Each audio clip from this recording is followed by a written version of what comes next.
Aquaman number 30, written by Jeff Parker, art by Paul Pelletier and Alvaro Martinez. So, last issue, Dr. Evans, some random dude, took Aquaman's trident to open up a portal that it turned out was like kinda hell, and then as demons were escaping, turns out Hercules was also in there, and he was super pissed off because the Atlanteans are the ones that sealed him in there.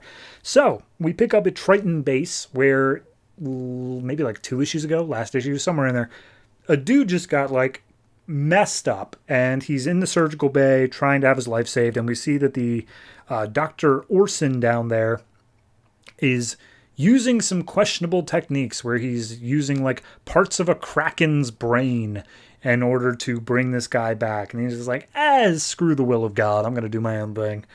Meanwhile, over in the Azores, which is where this portal opened up, Hercules is just bashing the ever-loving hell out of Aquaman, and he's about to throw him down into the portal of hell. And as he does so, the portal closes up. It seals before Aquaman can go through. And the other, what are they called? The Giant-born, like the queen of them, looks and just be like, all right, well, that's inconvenient. And Aquaman looks up and sees that Dr. Evans has removed the trident from the key hole, I guess, and it has caused the portal to close. So at that point, the Giant-born queen is just like, look, I've spent literal millennia whispering madness into Hercules' ears. He's totally crazy now. I'm just going to let him do the thing against Aquaman. Meanwhile, me and the other Giant-born are going to take off, and we're just going to go mess with the world. Bye. So they all leave. Hercules goes after Dr. Evans because he's holding the trident, so he thinks he's an Atlantean. Aquaman jumps in, throws a punch, being like, yo, I need you to open up another doorway, this time to like anywhere else. And Dr. Evans points out there's a plate on the wall that if he changes something about it, it could send him elsewhere. But he's like, look, it currently is set to like, hell, pretty much. We could send him back to that. And Aquaman's like, nah, Hercules doesn't deserve that, but we need to get rid of him somehow until I can figure out what to do with him. So at this point, Aquaman is tackled down a mountain by Hercules, and we have him trying to like tell Hercules like, hey man, you were a hero. Remember who you are. Come on, get back to it. But then the entire mountain just starts like rock sliding down onto them. So Aquaman's like, all right, this is going to hurt.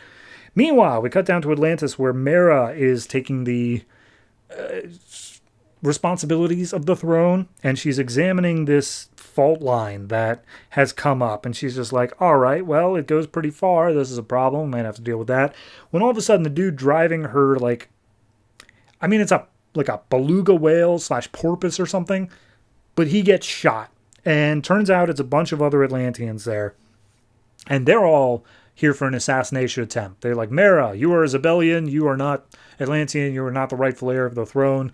Neither is Arthur, so have at ye. And they start firing harpoons at her, and she flips them around, sends them back at the people. A few more of them are like, all right, you may be able to control the water, but you still need to breathe. And they let go some canisters that seem to like poison the water to some extent, where she's unable to breathe. They're all wearing masks, so they're fine. But she inhales it without thinking, and it looks like she's choking to death. And they're about to fire another harpoon at her, when all of a sudden, another person swoops in, grabs Mera, gets her out of the cloud. And this person goes back in. We see it's obviously a female Atlantean of some sort. And she immediately just swoops in and rips off the other people's masks. So they are forced to breathe in the poison, and they end up dying. And as Mera comes to, she's just like, oh, thank you. Wait a minute. I recognize your helmet as one of the drift forces. And turns out that this is sister of King Orm Ocean Master Tula. And she's like, yeah, no, there have been assassination like rumors for a while now. Obviously, they were going to make their way back to the sister of the people that they believe is the rightful king. So yeah, I'm here.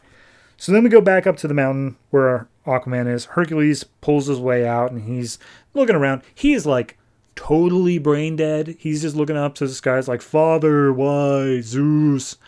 He looks over at Aquaman, and the voices in his head are basically saying, like, he used you as a shield from the mountain. He doesn't care about you. Kill him, drown him, strangle him. And as Hercules is, like, strangling Aquaman, Aquaman looks over to the nearby, puddle, I guess it's the sea. And he's like, no, please, Hercules, don't drown me. I'm afraid of being drowned. And Hercules is like, all the voices in his head are like, yes, drown him, do it. So Hercules starts drowning him. And Aquaman like puts up a play fight, and he's like, okay, but seriously, Atlanteans can breathe water now, and also check out what else I can do.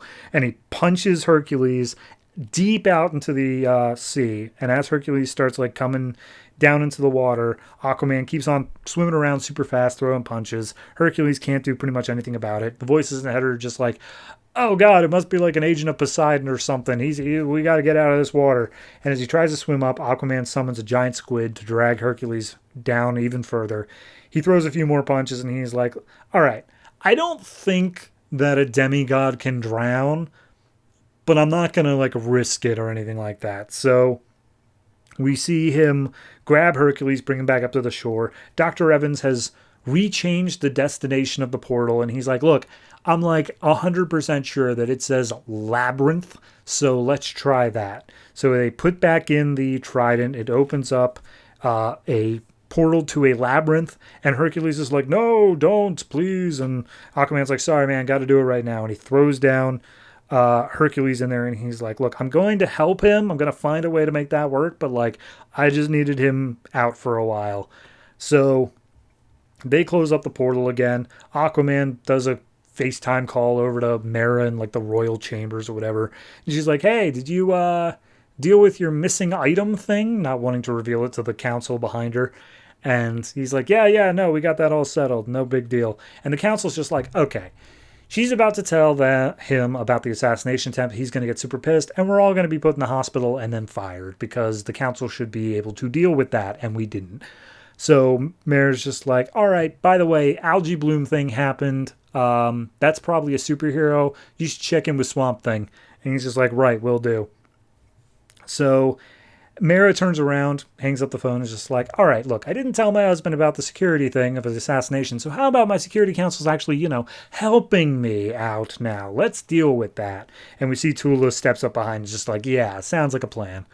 So meanwhile, back on the surface world, Aquaman uses Justly Communicator, calls up Wonder Woman, and says like, hey, just want to let you know, Hercules, that's your half-brother, right? And she's like, yeah. And I'm like, yeah, we need to deal with that in an annual. So Aquaman annual, dealing with that whenever that happens, because it's not on the 5th week of this month.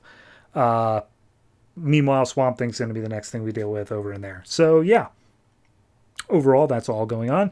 I like this issue. I think it's fine. It's just a nice little, like, we've been continuing on with the Triton thing as a background. This is more of just a 2-issue, small little mini arc, but it's been set up. That's the thing that I like what Jeff Parker's doing, is that he's setting up things in earlier arcs. And it's not a thing where he sets it up and then just, you forget about it for 7 issues and then he's just like, remember this? He sets it up and then he keeps on reminding you each issue of like, this is a thing, don't forget it, until finally we get to the development of it.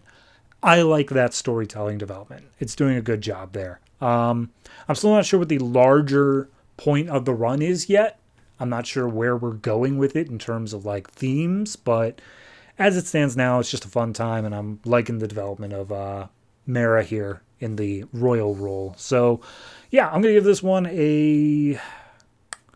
give it a 7.5. I think my main criticism is some of the art.